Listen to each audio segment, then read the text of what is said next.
Hello, Leapers. Welcome back to the Quantum Leap podcast. I'm Christopher D. Philippus. Today, I am joined by Allison. Hi. And Albie. Hey. And we welcome back to the show Benjamin Raab and Deric A. Hughes. They are the writers behind episode 212 of season 2 of Quantum Leap, As the World Burns. Benjamin, Deric, welcome back to the podcast. Hey, hey. Hello. This is the latest in our burgeoning series of commentary tracks that we've been doing for season 2. So we're glad to bring you into the fold on this.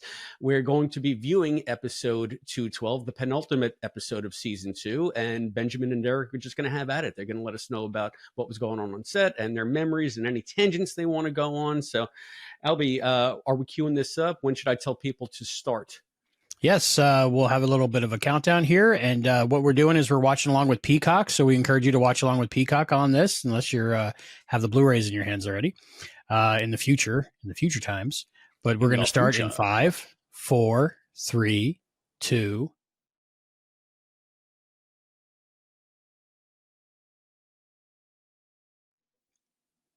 And it has begun. You should be seeing the NBC logo on your screen. Yes.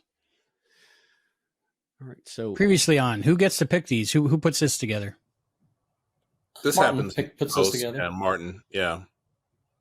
A lot of times, also, it's like you're thinking about because you have a certain number of minutes that you have to fit within an episode, and so sometimes the previously on helps pad that a bit, like a little bit. But also the other thing is like to refresh your memory. You know, even though you might have watched it last week, there's still like, okay, already, have been watching it all season long. It kind of helps like prepare you in a way that it helps like sort of like inform the reader, the viewer, like, oh yeah, okay, I remember that now. So that when things happen in this episode, you're like, oh, okay, now I know what's going on. Like for this scene example of where in the very last episode, Magic said, that he's going to fall on the sword. And get removed from Quantum Leap, and not Jen, who thought she was the one that was going to have basically be kicked out. I think it's great that Nan got to do this scene, and that we lean on Jen as the new project leader, because I feel like it's due. A lot of the stuff that you gave to Nan in this episode, and also that happened in the last episode of the season, is almost like a redemption for the character in my eyes. Oh, absolutely. Yeah, well, that first. Go ahead, Ben. That first scene was a last minute addition, believe it or not. It's something that we realized, you know what, we need to, we originally came in on this, on the leap. And then as a way of sort of adding a little bit more time to the episode, but at the same time, teeing up where that story was going to go, we wanted to pick up, the immediate moment of fallout of Magic's decision to resign, and then just have that moment emotionally to set up like one more leap, and it's like I can't even stay for that. Like it's just all as many knife twists as you can get from the story. That was one of those to make the audience sort of feel like, wow, this is really final. So this scene here, this is like a scene where we were very much establishing the connection between the introduction of Jeffrey, and with Ben not realizing who Jeffrey is in this moment until Hannah walks by and he hears her voice. And then it's this is always a fun moment of seeing like how these two, once again, these time-crossed lovers, reconnect in a way. For Ben, which just seems like it's only been, mere minutes, is now for Hannah, it's been years. And so now they're in two different places. So where Ben is like very happy and almost going to fall back into where they left off. And then Hannah's like, nope, that's not, we're not doing that here. Not in front of my son. It's like, let's play it cool. So, a little fun fact, Professor Priestley in the original script's name was Professor Peart, named after Neil Peart, the drummer from Rush. Unfortunately, it did not clear, but later in the episode, I did get to drop in a Rush reference with the song Working Man.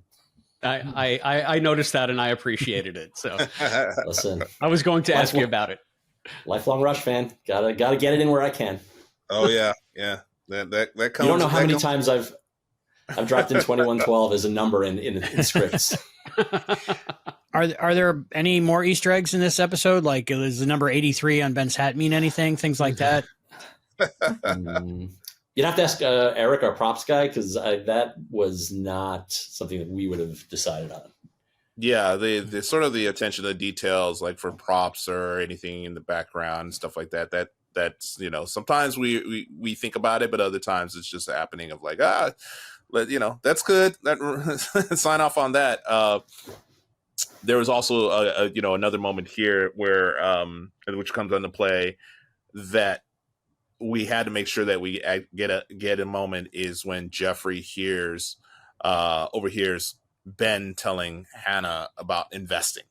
Right? It's like, because that's a big clue that is revealed later on of like, overhearing that in that moment of like, invest in Apple, and that comes into play again of having the fun of, if you're going to do a time travel story about time travel, you want to make sure that you're able to actually utilize some of those butterfly effect moments. Also in the scene, we have that little flashback moment as Addison is sort of filling Ben in on what's going on back at headquarters. In this episode, none of those flashbacks were in the script. That was something that was a decision that was made in editorial by Martin to sort of give a little bit more, emotional context, emotional resonance to, so you're not just sort of in a scene that is, especially this is kind of a long scene. You want to sort of break it up in a way without having to cut away, giving something visual, something different to look at that tells the story of what you're expositing is an excellent technique to do that. And so we found some really great moments in this episode to do that weren't in script. The 74%, was that like a hidden 47? Because I've noticed some 47s in the episode. Oh, not intentionally? No. Yeah, I don't think it was intentional. Just a good number. To say how numbers, we don't know how numbers speak to us, but it's just random. You pick a number when you're doing the percentages, like, what Ziggy's percentages are, you're like, that sounds pretty severe, and like you kind of calibrate based on like, 90s really sounds serious. Lower numbers, not as much, Do you ever go back and change a number because it just doesn't feel right? Oh yeah, sometimes there's you feel like, I don't know about that, and it's like if you're in the rewrites of something, you might want to tweak something, but it's unless it is just absolutely sort of important that number works. you just let it go. If it's not playing, if it doesn't play into the story, then or there's a countdown to it.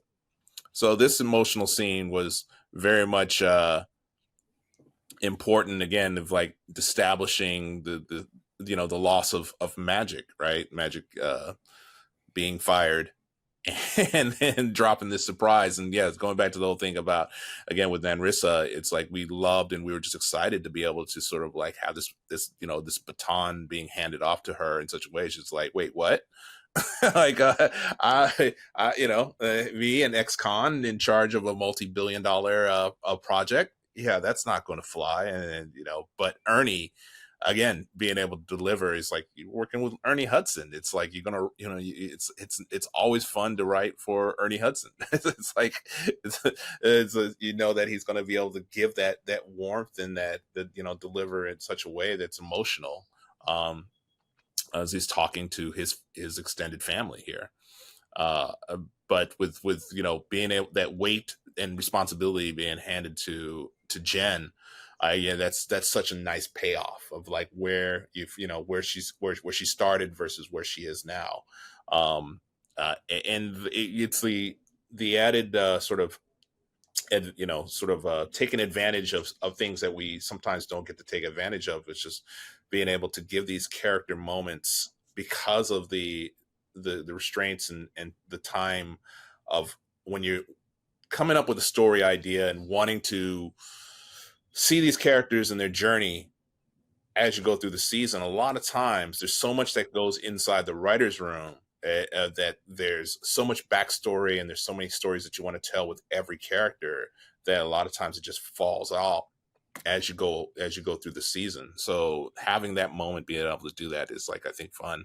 And this is another fun moment here. Again, it's like whenever Ben and Hannah get to catch up. And again, just sort of have a quiet moment between the two, you know, the calm before the storm, which was also nice. One of the benefits of being able to write the penultimate episode is you've got all the road that's been laid before you, and little moments you get to sort of pick up on, like in this scene where, you know, Hannah references, you know, that our next leap would be by a fire. You know, this wasn't the kind of fire that I imagined. Call back to episode 209, which, you know, this episode does rely very heavily on 209 as a foundational piece of the story, in that it introduces Jeffrey, you know, the courage is a choice thing that comes later. You know, there's all these little things that make our job easier because we come later. And, you know, in that case, Alex Berger, who wrote 209, planted, you know, these seeds that we could sort of grow and use to our benefit in this episode and make this scene that much more emotional between, you know, Ben and Hannah. And Eliza's so good. I mean, that's the thing. She just really, you know, stepped into this role, and you know, being able to like watch each episode with her and see, you really genuinely believe that this woman is, you know, is different, you know, each time period of like you know, a young, naive, you know, very wide-eyed, you know, sort of young woman that when she was the waitress in the diner, to like where she is now, this accomplished woman who's, you know, the key to Ben's spoiler alert, you know, like having you know, Ben's journey come, you know, to have a change in this journey and stuff. So that's cool.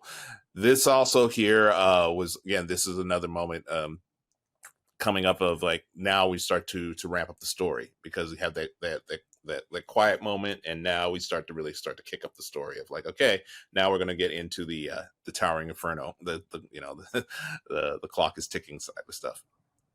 And having Hannah just established at the end of the, you know, the teaser that this is going to be their last leap, right? We knew this was coming, right? The characters knew that they were only going to have a finite number of times where they would cross paths, and to come into it in the aftermath of the Josh's death and Ben's attempt to save him, and the failure to do that, and all the things, and how that ripples into both Hannah and Jeffrey's lives. And now here's Ben, and, you know, she's telling him this is the end for us, to then literally blow shit up and put them in this, you know, this great jeopardy.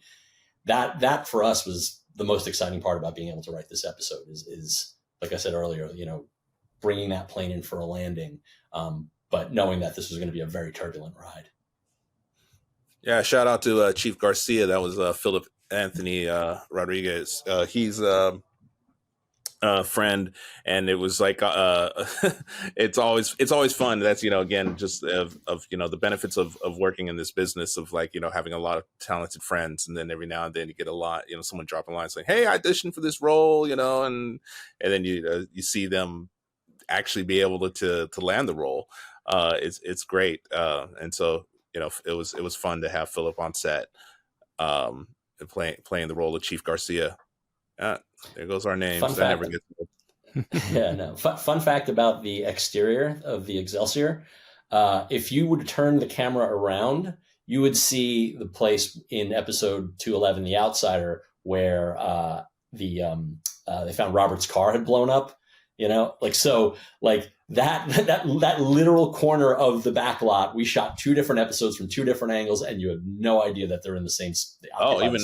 And right down the street is the you know, the scene from One Night in Koreatown, where they're when they're out and the streets are, you know, literally on fire, and so it's like you use up every bit of the lot when you get a chance. It's including Ninja Warrior being like, you know, right out of camera shot is like the whole setup for Ninja Warrior, and it's huge too. It's like, I didn't realize how big that whole setup for Ninja Warrior is, and then you get a greater appreciation for the contestants that actually go through that thing.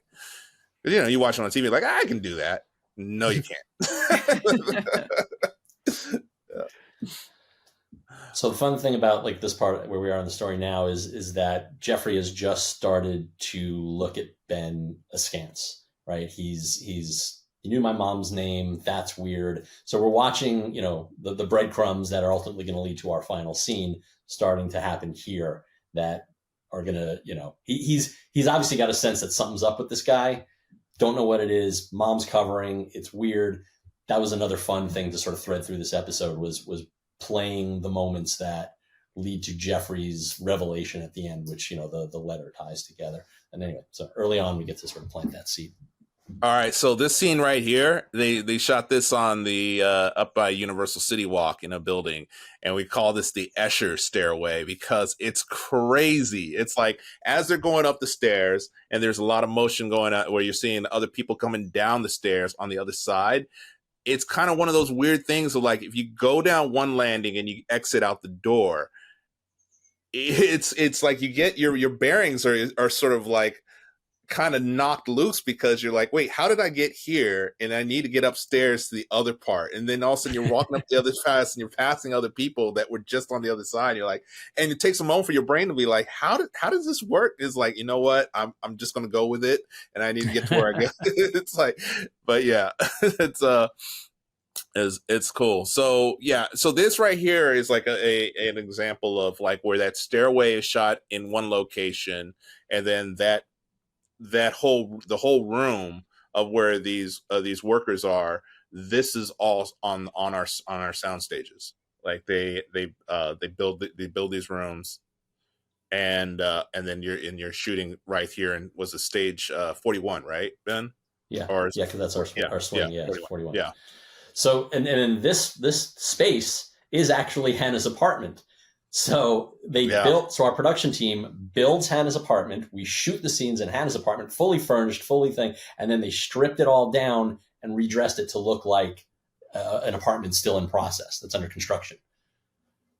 I mean, again, this came at the end of our production's schedule, but like the amount that of heaven and earth they have to move to make these things happen in a timely fashion. It's right, because as they're building this, they're also, as they're working on this, they're already working on the very next episode. And that's, again, and they're tearing down the last, sets for the last episode. It's just, again, it's just sort of this machine that just keeps moving. And we forgot this moment in the scene where the music that's playing. What is it, Ben?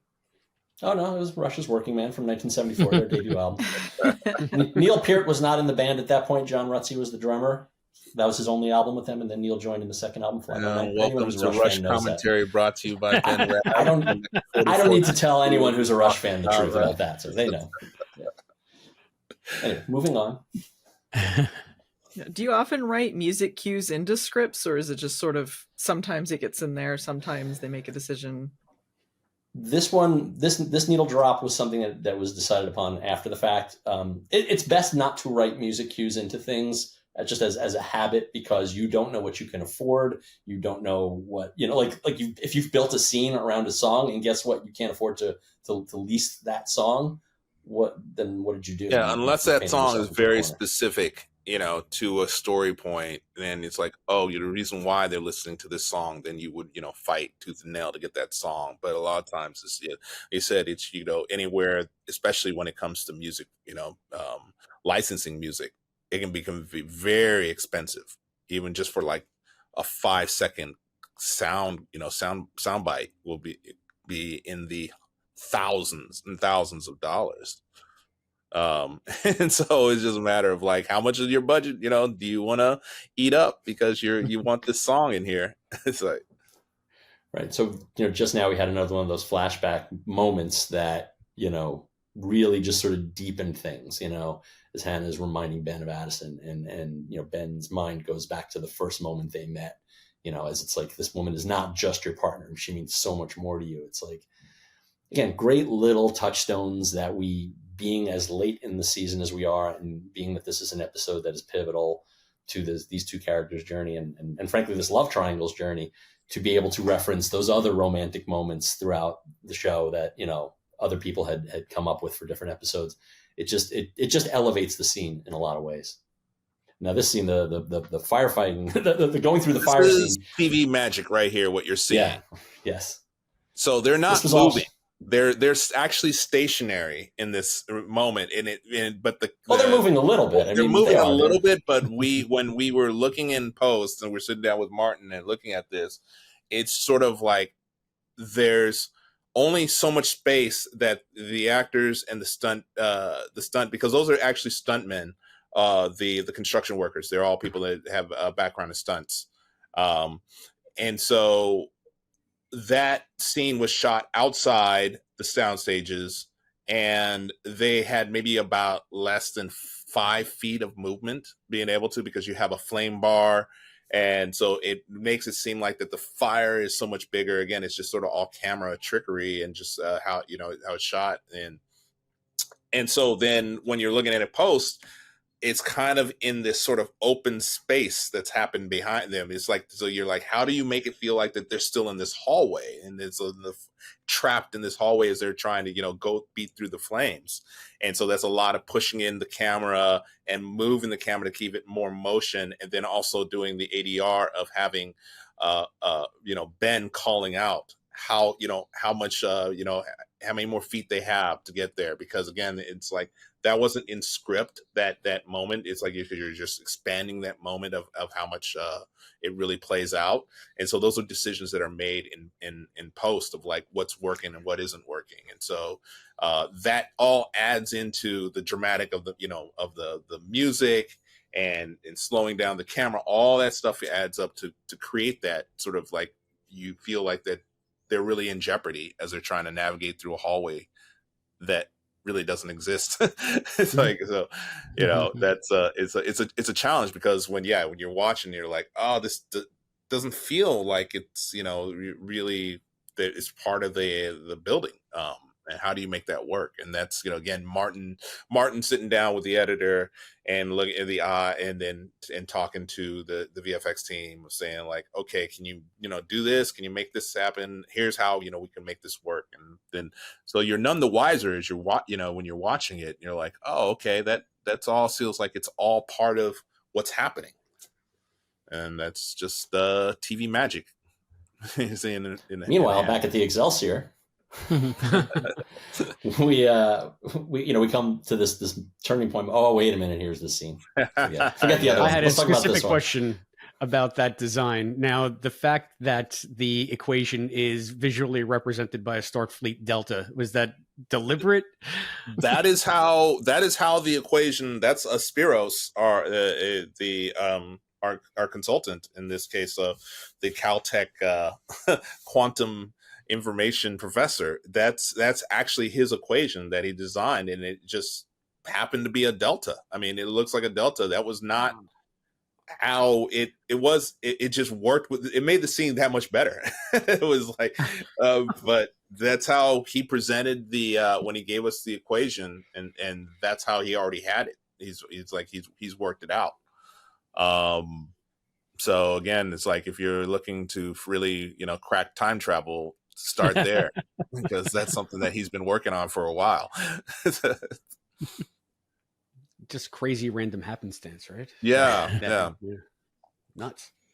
So again, this is another scene where again we're just like having Jen feeling the weight of the world on their shoulders, and drawing a line in the sand of like the added responsibility of like, I can't do what I normally would be able to do in this case, because it's no longer just about protecting Ben. It's all it's protecting Quantum Leap, in extension Ben, but I was given this responsibility and task, and as much as I want to help, I can't do the things that I normally would be able to do, to turn a blind eye, so to speak. So while Ian is trying to figure out, as they are going through this whole thing of like, how's this going to work, and what they're also feeling overwhelmed, but the two of them come into that understanding of like, we have bigger things to deal with here in this case.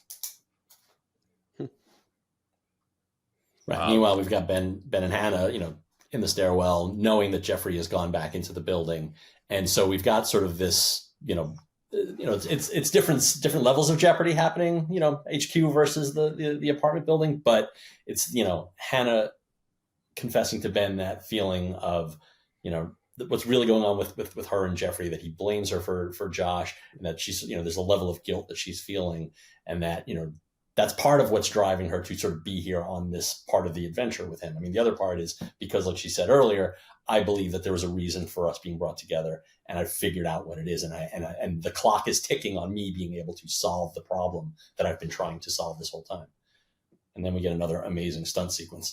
Yeah, that stunt sequence is so cool. It's like they really get yanked back. It's like the timing of it, of like how the doors get blown open, and then the flames. It's like you're watching it, you're just like, oh man, these people get yanked back on these wires. It's very cool. And I think we only did that in one take. I don't think we did multiple takes of that. I think that was just like, we gotta get it right. I thought was it one take or two takes? I can't remember. I know some of the stunts were and it was very little takes, but I think it might have been two takes on that one. But yeah. So this is a performance with Ray of acting, like he is putting his all into it. Oh, lifting a foam mock-up of concrete barrier. It's like that's all performance. Wow. Yeah, and this sequence, by the way, took many hours, and poor Eliza was stuck there on a pad under all that debris for multiple hours. Had to lay there and just take after take after take, and until we finally got all the different pieces. And but I think she was for that one. She was good with it. It's like you're on set. It's like, it's not like you're out in the cold woods, like when she was working in Vancouver and on the 100. It's just I think it's like but yeah, she's she comes to play, and it's great. Which is funny because it's like you watch it again, they turn it on, and this is such a serious moment, it's such an emotional moment, and then when it's cut, they're back to joking, they're laughing, doing stuff. This was another scene here where we weren't sure, like we were trying to figure out like how's this going to work, like as she's writing this equation. We'll get back to it though, and this is again coming up with a moment with this scene. This is like Pamela working with Wyatt to get him where he needs to be as he's blowing up at Ben. As Jeffrey blows up at Ben, and it's like the emotion, the emotion that we needed from this moment of the really sort of like coming out. It's like this again. It's like with Wyatt being able to get where he needed to be, and Pamela, guiding him there as a director. It was great to see. He had a lot on his shoulders in this episode. Yeah, we had a few different takes of even Ray's performance. There was a harsher version, there was a softer version, there was, the trick was sort of threading that needle of what his emotional state needs to be that's going to ultimately get through to this kid. And I think, because we do reference, Ben's father, who is not, the audience is familiar with what happened with his mother. We don't really talk about his dad as much. And this was sort of the first, or I think one of the first instances where we kind of start to peel that layer away. And in the next episode, we get a little bit more about it. But, it's him desperately trying to find a way to connect to the kid. And again, both of them in that scene were amazing. Yeah, this equation right here, this solution, this is actually all Spiros. That's all him coming up with something that may or may not work. And for those who want to try it, let us know if you're successful. Those of you that have a quantum accelerator at home, and you're just missing this last part of the equation, try to plug this in and give us, leave it in the comments if it worked or not. And another thing that's interesting about the editing process is that when originally the act out of Act 3 was Ben having to, realizing I'm going to have to choose between Hannah or Jeffrey. And then we were cutting out, and then we come back in, and then, she convinces him to go. That act was running short time-wise. You have a certain amount of minutes you want to fill in an act. You think on the page, it's like, oh, we've got enough pages, but that doesn't always translate to screen time. So in order to accommodate that, Martin made the keen editorial decision to sort of slide some of those scenes up so that now the act out of Act 3 is, oh my God, that's Hannah's equation, right? So it's a different kind of reveal in that moment. It's not stakesy, it's not emotional, but it's the joy of, holy crap, we, the thing we've been looking for, we finally have it. And now what's going to happen next? So, fun little behind the scenes, moments there. And this emotional moment, this scene between Hannah and Addison, this was, again, it's like Caitlin and Eliza, they have such fun together, and they were really excited about being able to be in a scene together like this. And it just, and again, this is another moment of the flashback where we didn't have this in script, and this was more of looking at it in post with Martin saying, like, how, we needed to figure out, like, okay, how to get even more juice out of this, and also, sort of like help figure out the timing of everything. And then it's like, so you put in these flashbacks. It's like, oh, it makes sense that you would want to put in this moments of for Addison, of like getting back to where she kind of, has forgotten, like the sort of this memory of like, oh yeah, I'm on this journey too. And so that was always fun. And this is also the other thing of like leading into where as the jeopardy is beginning to rise, of like, how do you get out of it? We got, we have as they're trying to figure out, like, oh, if this all works, it's like, hey, just hit enter, type it in and hit enter. I was like that. I laugh at that every time they did that scene. Just Larissa killed it in that scene. It's so great to have more Jen in this episode. What's it like writing for Nan? Oh, it's fantastic. I mean, writing for Nan, writing for Mason, it's like writing for everybody. It's like, it's like having the, just the comfort of being able to write for characters that you actually enjoy and care about and want to see them, be able to give them more is always a fun treat. And because they're so capable, and so you don't want to just write a single line for anybody, because they're putting their time, their energy, and they're giving their all. The last thing you want them to say is like, okay, and then cut. It's like, give them something else, give them something to chew on, give them something that they are, the reason why they're there in the first place. So now that exterior scene on the ledge was the first thing we shot of this episode. Like, so we did this whole, not the interior of Jeffrey in the apartment. That was actually, I think, on the last day, or close to the last day. But this part right here was, although no, that was near the end. That was later. No, that was that was was the beginning. No, Sorry, that was that's the beginning. We have the camera above. Yeah. This was all this was all back in what was it, December?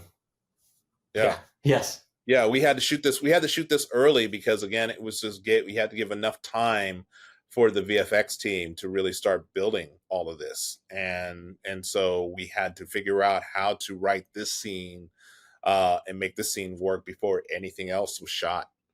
And this was all shot in one night. All these stunts, and it is like, again, you're sitting there watching this, and this is the first time you're getting to see this moment in the story is shot. You're like, okay, I think this is working. This is all cool. It's like, how's this going to work? And again, just having a great stunt team. Yeah, and then again, we have that courage as a choice callback, which, another piece of the puzzle that Jeffrey's going, how does this guy know all this stuff? Like, who is this dude? pretty amazing. Yeah. And then this is our sort of like homage to Backdraft. Yeah. It's having every, the slow motion, the hero shot, and being able to with the adrenaline pumping, remove the debris and pull Hannah to safety. Again, acting. Look at that acting. That thing weighs It's about very 5 heavy. pounds.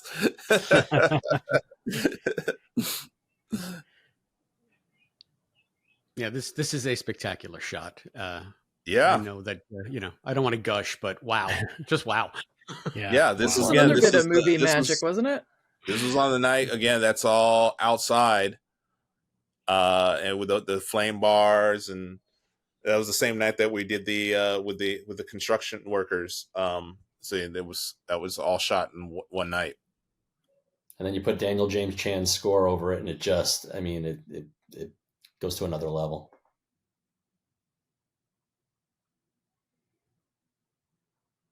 See, what you don't see in these scenes right here, especially like here, like Ben and I are like right off to the side, clutching our sides with our headphones, listening, watching this with Pamela. And that marquee back there. It's like I was hoping that we'd get a closer shot of that, but that was like fun because of the year that this takes place. On the marquee, it says they're showing Blazing Saddles. That's good. Subtle little in joke for those who know. Yeah. Love it. Love it.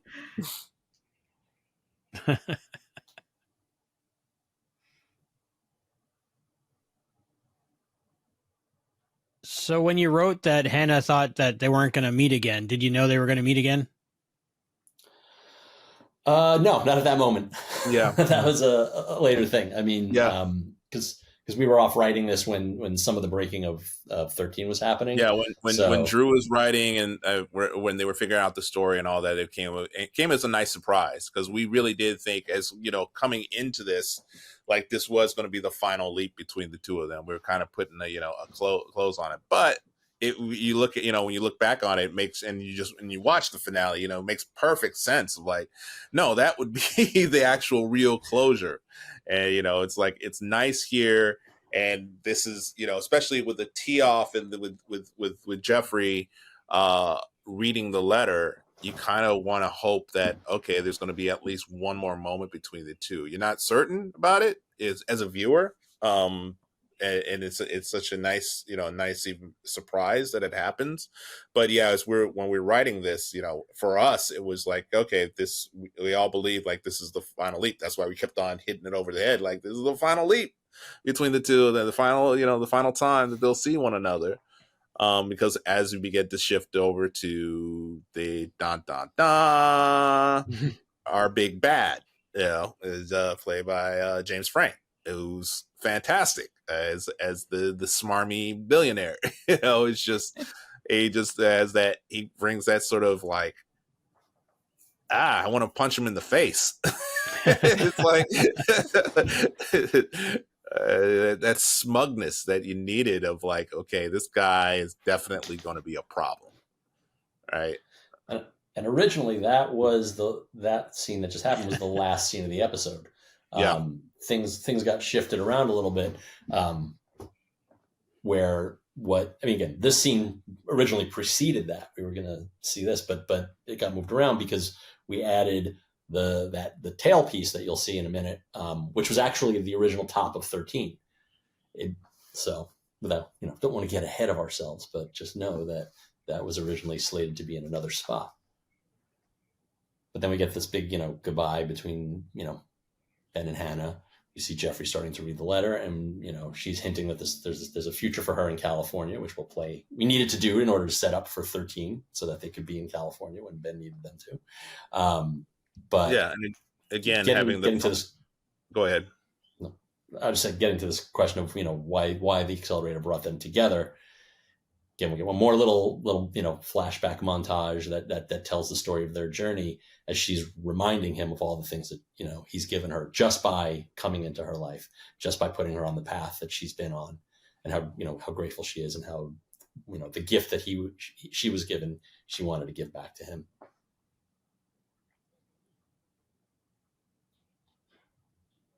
So good.